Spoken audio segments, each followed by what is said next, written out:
Albano was the receiving clerk. Just to clarify, Madam Witness, are all these people under your supervision and control? Yes, Your Honor. All right. Proceed. Thank you, Your Honor.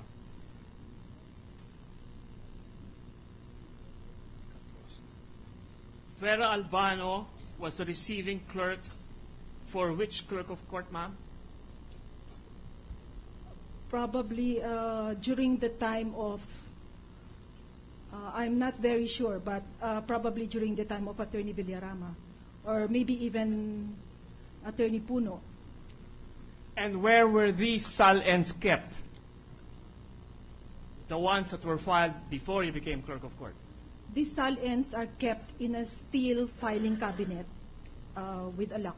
And who has the key or the combination or control of this steel cabinet with a lock? Now, during my time, it is the clerk of court and the deputy clerk of court each holds a key to the steel cabinet. And also, we just recently placed them in a vault. Have you done any recent inventory of the SALNs that you have in that vault?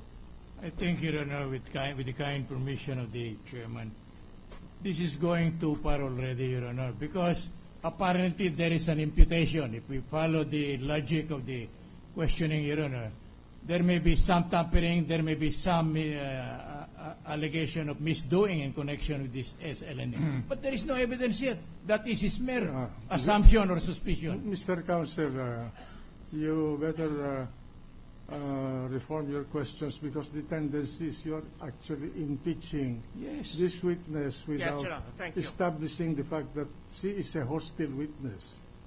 So you cannot impeach your own witness. Yes, Your Honor. As clerk of court, Madam, to whom do you directly report? I have 15 justices to report to. But administratively, who is the head of the 15 justices? Is it not the Chief Justice? The Chief Justice, Your Honor. So administratively, your quote-unquote boss is the Chief Justice. Yes. And he can give you orders on administrative matters. Yes, Your Honor. Thank you. How long have you known the Chief Justice?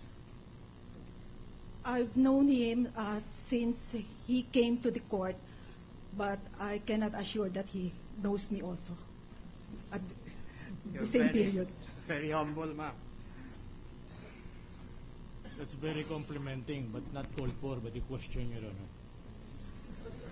Please avoid side remarks, Counsel, so that we will not be disturbed by objections on these matters. Yes, Your Honor. Sorry. Are you aware, Madam Witness, of the resolution of the Supreme Court in 1989 in connection with the guidelines for the release or publication of the SALN? Yes, Your Honor.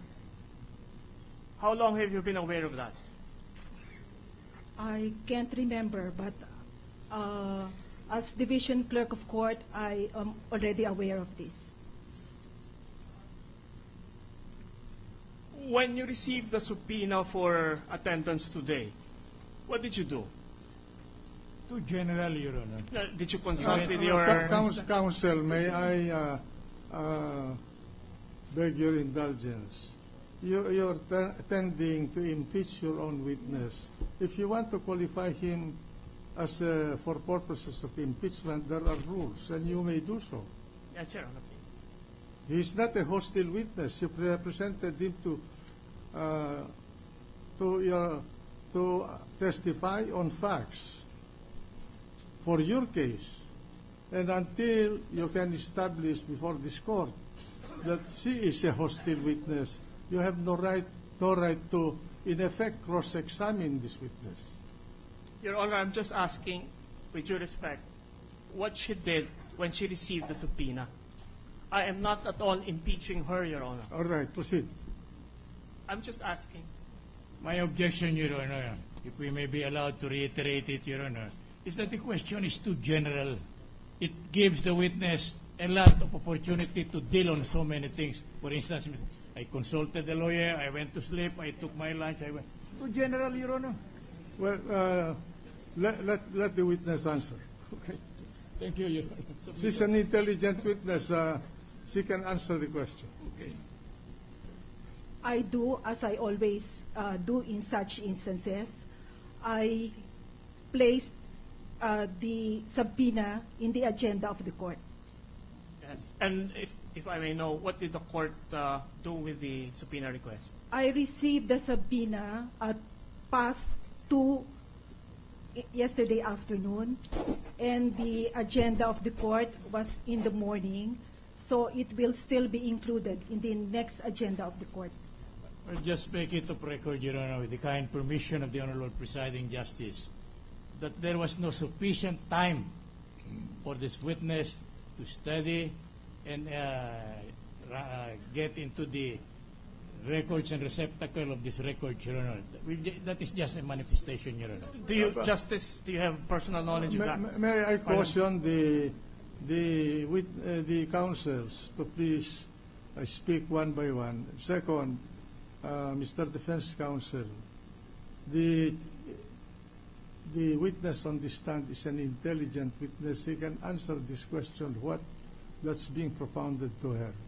So please allow the counsel of the prosecution to direct the question. Respectfully submitted, Your Honor. Thank you. Proceed. So,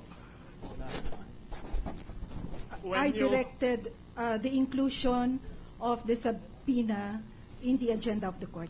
And you said that the items in that agenda have not yet been taken up? Not yet, Your Honor. Now, the subpoena sent to you, ma'am, includes the submission of the SALNs of Chief Justice Corona for the years 2002 to 2011. Did you bring those SALNs with you? Your Honor, in view of the resolution of the court and bank on May 2, 1989,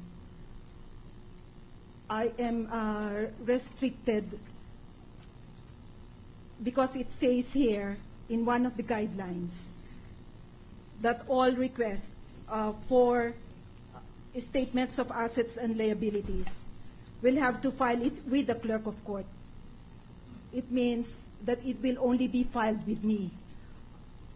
Whether or not it should be given will depend on the court, and it is not within my competence to decide whether the purpose of the request is within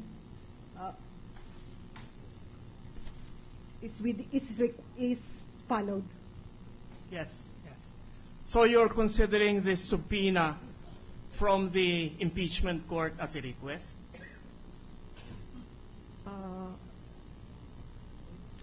It's an order for me to produce the SALN, but then it partakes also of a request for the SALN. I do not have any discretion to decide for myself, being guided by this resolution of the court of May 2, 1989. You mentioned, Madam Witness, that you're familiar with the NBAC resolution of May 2, 1989. Yes, Your Honor. May I read to you number 2 of that resolution, second sentence. Into the record, Your Honor, please. Under specific circumstances, the need for the fair and just adjudication of litigations may require a court to be wary of deceptive requests for information which shall otherwise be freely available.